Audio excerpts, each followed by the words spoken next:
നടി ആക്രമിക്കപ്പെട്ട കേസിൽ നിർണായക വഴിത്തിരിവായ ഒരു പ്രസംഗമുണ്ട്.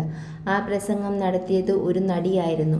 ഒറ്റ രാത്രിയിൽ പെട്ടെന്നുണ്ടായ ഏതോ ഒരു കാരണത്താൽ നടന്ന അതിക്രമം എന്ന രീതിയിൽ വ്യാഖ്യാനിക്കപ്പെട്ടിരുന്ന സംഭവത്തിന് പിന്നിലെ ഹീനമായ ഗൂഢാലോചനയെക്കുറിച്ചുള്ള ആദ്യ സൂചനകൾ കടന്നുവരുന്നത് ആ പ്രസംഗത്തിൽ നിന്നാണ്. മഞ്ജു വാര്യർ ആയിരുന്നു സധൈര്യം ആ പ്രസംഗം നടത്തിയ നടി. 2017 ഫെബ്രുവരി 17 രാത്രിയാണ് നടിക്കെതിരെ അതിക്രമം നടക്കുന്നത്.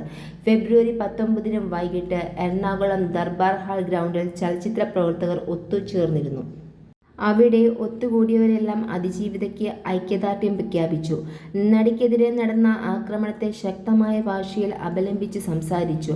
ആ കൂട്ടായ്മയിൽ വെച്ചാണ് മഞ്ജു വാര്യരും സംസാരിക്കുന്നത്. ഒരുപക്ഷേ ആ വേദിയിൽ വെച്ച് സംസാരിച്ചതിൽ ഏറ്റവും നിർണായകമായ പ്രതികരണം മഞ്ജുവിൻ്റേതായിരുന്നു. ഈ സംഭവത്തിന് പിന്നിൽ ക്രിമിനൽ ഗൂഢാലോചനയുണ്ടെന്നും അത് നടത്തിയവരെ നിയമത്തിനു മുന്നിൽ കൊണ്ടുവരാൻ സിനിമാ പ്രവർത്തകരുടെ പിന്തുണയുണ്ടാകുമെന്നും മഞ്ജു വാര്യർ പറഞ്ഞു.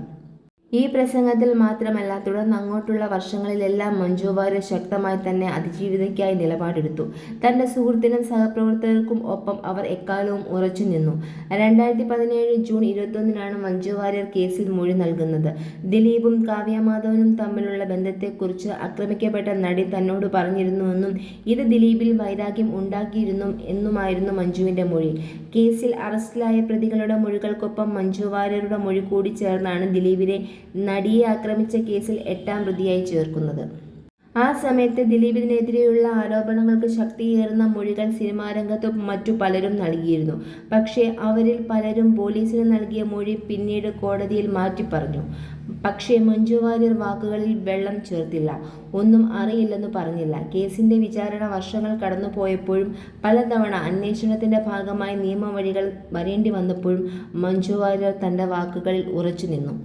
2022 ഏപ്രിൽ 8 തുടരന്വേഷണത്തിന്റെ ഭാഗമായി മഞ്ജുവിനെ വീണ്ടും ക്രൈംബ്രാഞ്ച് വിളിച്ചിരുന്നു. കേസിൽ പ്രധാനമായ ചില ശബ്ദരേഖകൾ ദിലീപിൻ്റേതാണെന്ന് തെളിയിക്കുന്നതിന് വേണ്ടിയായിരുന്നു അത്. മഞ്ജു അത് കേൾക്കുകയും ദിലീപിൻ്റേതാണെന്ന് തിരിച്ചറിഞ്ഞ് മൊഴി നൽകുകയും ചെയ്തിരുന്നു. പിന്നീട് 2023 സംവിധായകൻ ബാലചന്ദ്രകുമാറിന്റെ വെളിപ്പെടുത്തലിന്റെ സമയത്തും ചില ഡിജിറ്റൽ തെളിവുകളിലെ ദിലീപിന്റെ സാന്നിധ്യം സ്ഥിരീകരിക്കാനും അന്വേഷണ സംഘം മഞ്ജുവിന്റെ സഹായം തേടിയിരുന്നു. നിലപാടുകൾ എടുക്കുക എന്നതും അതിൽ ഉറച്ചു നിൽക്കുക എന്നതും മഞ്ജു വാര്യർക്ക് അത്ര എളുപ്പമായിരുന്നില്ല. ആ കാലയളവിൽ വ്യക്തിപരവുമായി സിനിമാരംഗത്ത് നിന്ന് അവർ നേരിട്ടത് വലിയ പ്രതിസന്ധികളായിരുന്നു. മഞ്ജു വാര്യർ സമൂഹ മാധ്യമങ്ങളിൽ വ്യക്തിഹത്യ ചെയ്യപ്പെട്ടു. അവരെ മോശമായി ചിത്രീകരിക്കുന്ന പോസ്റ്റുകളും വീഡിയോകളും നിറഞ്ഞു. സിനിമയിലേക്ക് തിരിച്ചുവന്ന മഞ്ജുവിന്റെ ചിത്രങ്ങളിൽ നിന്നും അഭിനേതാക്കളെ പിൻവലിക്കാനുള്ള ശ്രമങ്ങൾ നടന്നു. പലതിനും പിന്നിൽ ദിലീപും സംഘവുമാണെന്ന് സംശയമുണർത്തുന്ന ചില തെളിവുകളും അക്കാലത്ത് പുറത്തു വന്നിരുന്നു.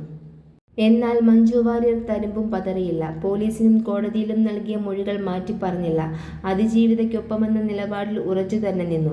ഇപ്പോൾ കേസിൽ ഏറ്റവും നിർണായകമായ അന്തിമവിധിക്ക് മണിക്കൂറുകൾ മാത്രം അവശേഷിക്കെ മഞ്ജു വാര്യർ എടുത്ത തീരുമാനങ്ങളുടെ പേരിൽ കൂടിയാവും നാളത്തെ ദിവസം ചരിത്രത്തിൽ രേഖപ്പെടുത്തുക എന്നത് നിസ്സംശയം പറയാം.